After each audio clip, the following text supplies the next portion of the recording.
une valeur du texte que probablement les chanteurs du 19e siècle n'accordaient pas. Oui, j'ai voulu exister. Certainement pour beaucoup de raisons, comme tous les adolescents pour échapper à l'emprise familiale. La comédienne Jeanne Moreau en 1970 et le musicologue Jacques Bourgeois en 1978. Voilà deux voix intéressantes. Vous aurez remarqué que la couleur de leurs voix respectives, plus précisément leur timbre, est très différent l'un de l'autre. Sauriez-vous dire si ces voix sont bien placées ? Qui m'a dit cette chose? C'était vraiment entre moi et ma famille. Quand vous prenez la parole en public, savez-vous si votre voix est bien placée et surtout comment la placer ? Essayez cette petite expérience. Ouvrez très légèrement la bouche et inspirez fortement.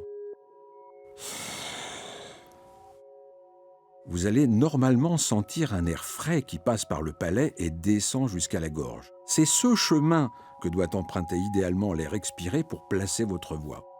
C'est le même processus que le bâillement, à la différence que pour notre petite expérience, la bouche doit juste s'entr'ouvrir. Essayez maintenant autre chose. Imaginez votre plat préféré devant lequel vous faites ce son de satisfaction. Vous allez normalement sentir en le faisant des vibrations dans la lèvre supérieure. Vous pourrez ensuite faire la même chose avec un N. Et cette fois, vous devrez sentir davantage les vibrations à la base du nez. Amusez-vous à refaire l'exercice avec ces deux semi-voyelles, en jouant avec des notes différentes.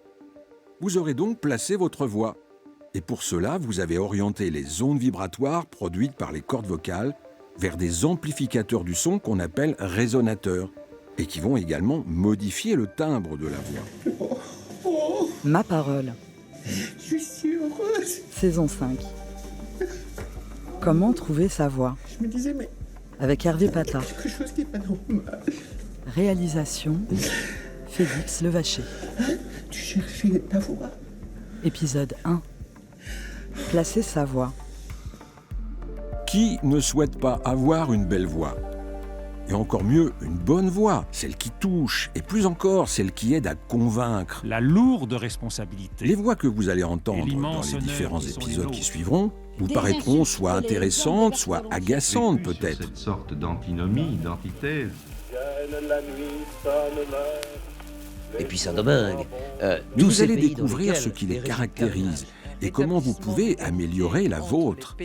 À partir des extraits que vous allez entendre dans ce podcast, vous allez pouvoir tirer des leçons, des meilleurs exemples à suivre et à ne pas suivre. Trouver sa voix, ça n'est pas une affaire si simple, vous le verrez dans les 5 épisodes de ce podcast.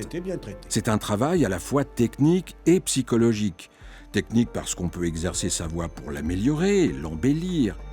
Et psychologique parce qu'il convient parfois de comprendre quelle est l'origine, voire les origines, de notre propre façon de s'exprimer.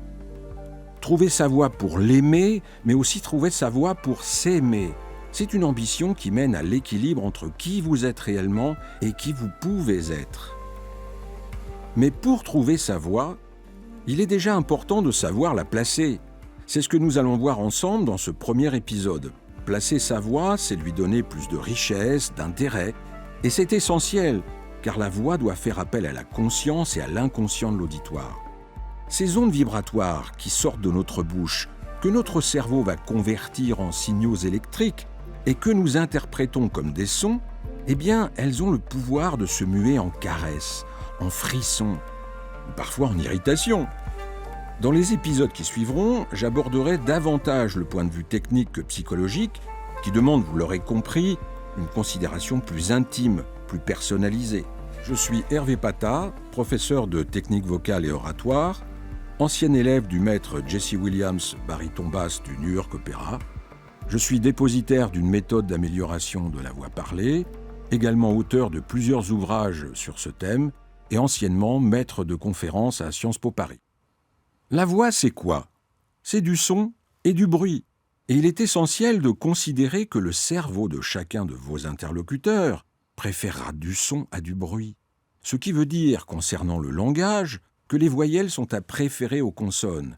Et j'y reviendrai d'ailleurs dans le 3e épisode. Mais allons plus loin. L'être humain, où qu'il soit dans le monde, a besoin de rythme et de mélodie. C'est un universel. Les mélodies sont traitées par l'hémisphère droit et les rythmes par l'hémisphère gauche. Donc, l'idée de rapprocher la voix parlée de la voix chantée pour enchanter son auditoire est tout à fait pertinente. Si les mots ont un sens, les sons ont un pouvoir.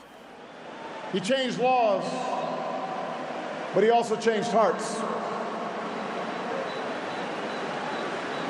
For the people of South Africa, for those he inspired around the globe, Madiba's passing is rightly a time of mourning and a time to celebrate a heroic life.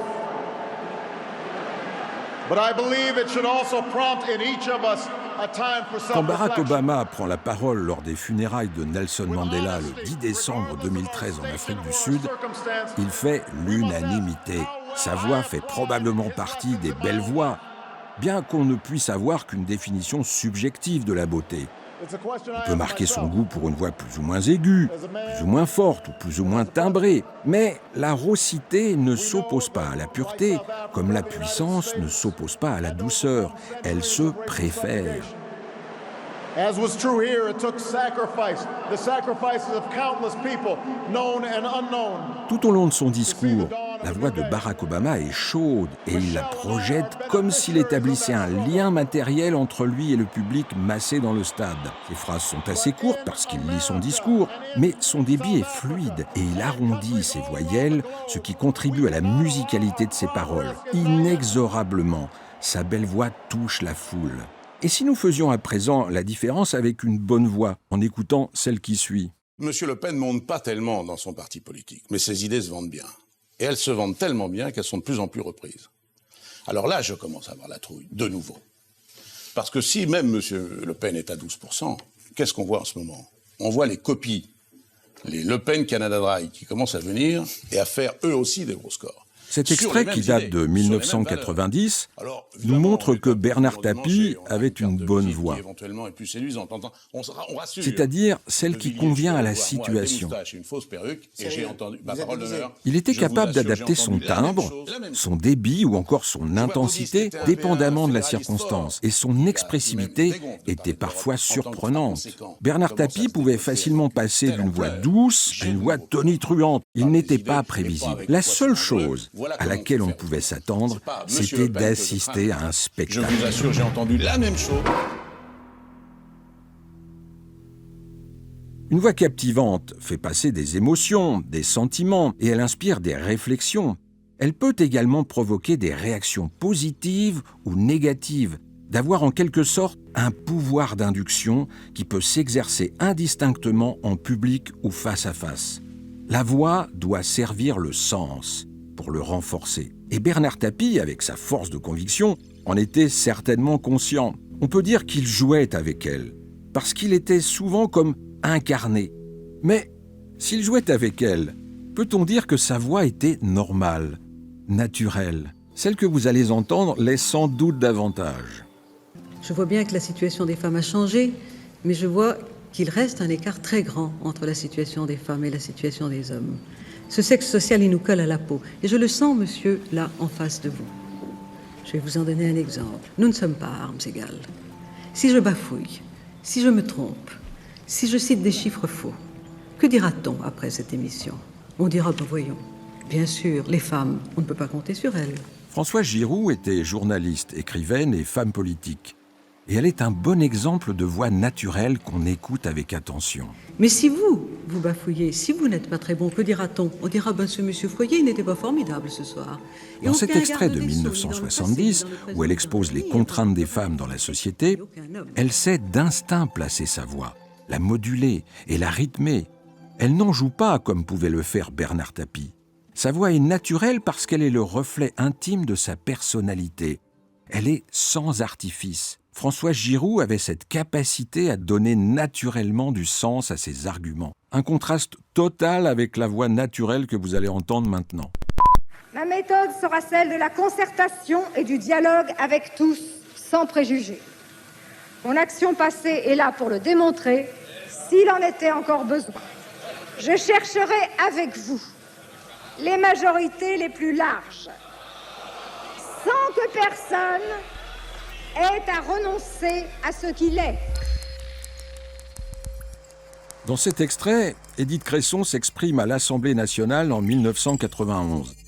Et sa voix paraît constamment détimbrée, comme perchée à l'aigu, lui conférant ainsi un côté irritant. Elle s'évertue à pousser sa voix qu'elle ne maîtrise pas. Si elle avait su la placer, et que ses muscles expirateurs, notamment le diaphragme, avaient joué leur rôle de soutien du son, sa voix aurait été tout aussi naturelle, mais bien différente, plus attractive.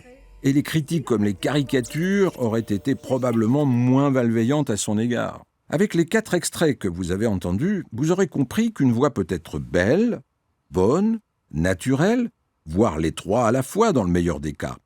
Mais le plus important est que votre expressivité paraisse la plus naturelle possible. Et cela commence par savoir placer sa voix. Pour placer votre voix sans la fatiguer, utilisez le phonème gne en y associant les voyelles. Par exemple, gna, gne, ni, gno, gnu. Laissez libre cours à votre imagination et vocalisez sur des mélodies simples. Un autre exercice vous aidera à étendre votre tessiture pour pouvoir moduler votre voix plus facilement. Je rappelle que la tessiture est l'étendue d'une voix depuis le grave jusqu'à l'aigu sans la forcer. Je vous propose donc l'exercice que j'appelle le yo-yo. Il s'agit de proférer un haut d'étonnement en partant d'une note grave confortable pour monter en glissant vers l'aigu sans forcer la voix. Oh. Attention, n'envisagez pas les sons du grave vers l'aigu, mais plutôt projetés vers l'avant. Essayez ensuite de dépasser vos limites. Oh, etc. De cette façon, vous mobilisez votre larynx et vous étirez les cordes vocales sans les traumatiser. Exercez-vous régulièrement, mais ne cherchez pas à pousser votre voix au-delà des limites raisonnables. Je suppose que vous avez déjà envie de vous entraîner. En tout cas, je l'espère. Et maintenant que vous savez comment placer votre voix, je vous invite à écouter dans le prochain épisode pourquoi la gestion respiratoire est indispensable à une bonne élocution.